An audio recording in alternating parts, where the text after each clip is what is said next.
आज हम बात करेंगे ई फ्यूज़ के बारे में। जैसे कि आप अपनी स्क्रीन पर देख रहे हैं, इसमें एक ये हमें डीसी फ्यूज़ दिखेंगे 5 emperor, 20 emperor, 10 emperor, 25 emperor, 40 emperor, अलग अलग रेटिंग के डीसी फ्यूज़ आते थे जिन्हें हम ब्लेड फ्यूज़ कहते हैं। ये नॉर्मली हम अपने गाड़ी की, जो कार की, बाइक की, इसकी वायरिंग होती है, उन वायरिंगों में यूज़ करते हैं। Headlight and wiper and displays वगैरह, इनके कंट्रोल करने के लिए, इनके प्रोटेक्शन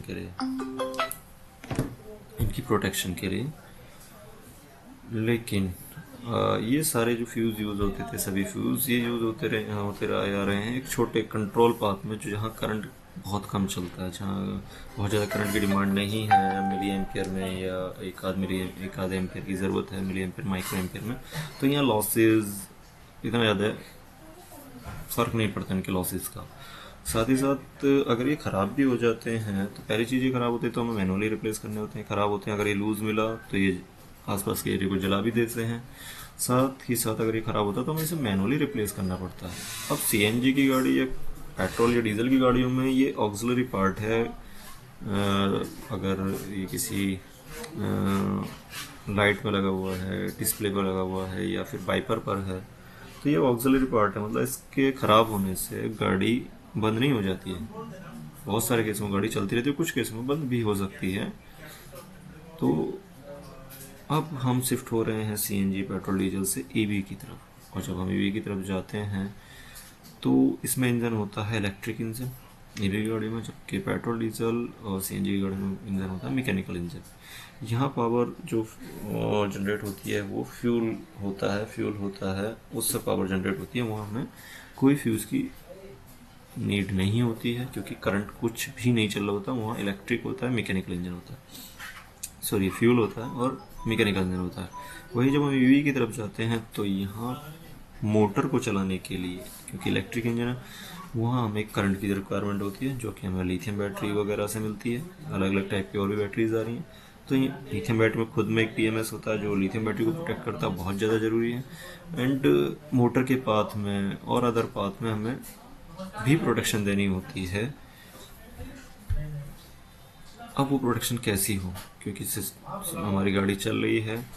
अगर एक तो वो प्रोटेक्शन, अगर मैं इस ब्लेड फ्यूज की बात करूँ, ऐसे फ्यूज की लगाने की बात करूँ, तो बहुत सारे फ्यूज़ लगाने होंगे ऐसे, और जिससे इसका साइज़ बहुत बढ़ जाएगा। क्योंकि मोटर के पास में हमें प्रोटेक्शन देनी है, बीएमएस के पास में प्रोटेक्शन देनी पड़ेगी। ऐसे फ्यूज़ लगाने से वहाँ साइज़ बढ़ जाता है, या कॉन्टैक्टर वगैरह लगाने से साइज़ बढ़ जाता है। साथ के साथ उसका रेस्पॉन्स टाइम ज़्यादा होता है, थर्मल एफिशिएंट नहीं होते हैं। तो अब ऑप्शन निकल कर आता है हमारा ई फ्यूज़। ई फ्यूज़ क्या करता है, ये हमें fast response, thermal protection, input current protection एक छोटे से साइज में दे देता है। तो हम बीएमएस में मोटर का जो करंट पाथ है उसमें डाल देते हैं ई फ्यूज़, और ई फ्यूज़ वहाँ डलकर हमें नॉर्मली करंट प्रोटेक्शन प्रोवाइड कराता है।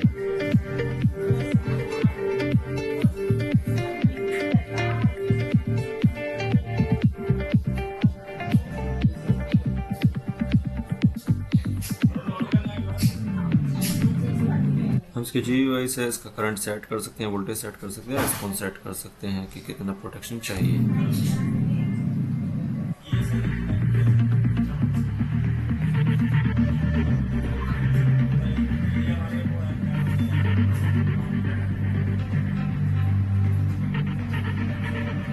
मैन्युअली रिप्लेस करने की ज़रूरत नहीं पड़ती है, जो कि मेल्टिंग हो जाते हैं फ्यूज़। यहाँ ऑटोमेटिक ये ऑन और ऑफ होता है।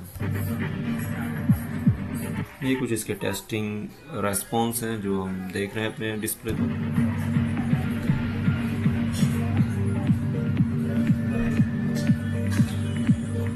पूरा का पूरा फ्यूज़ सॉफ्टवेयर कॉन्फ़िगरेबल है, आप अपने हिसाब से इसे कॉन्फ़िगर कर सकते हैं।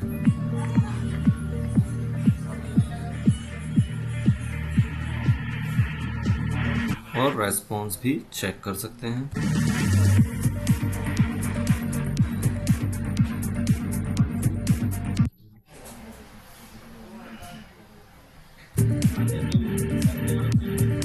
ये इसकी टेस्टिंग, ऑनलाइन टेस्टिंग है।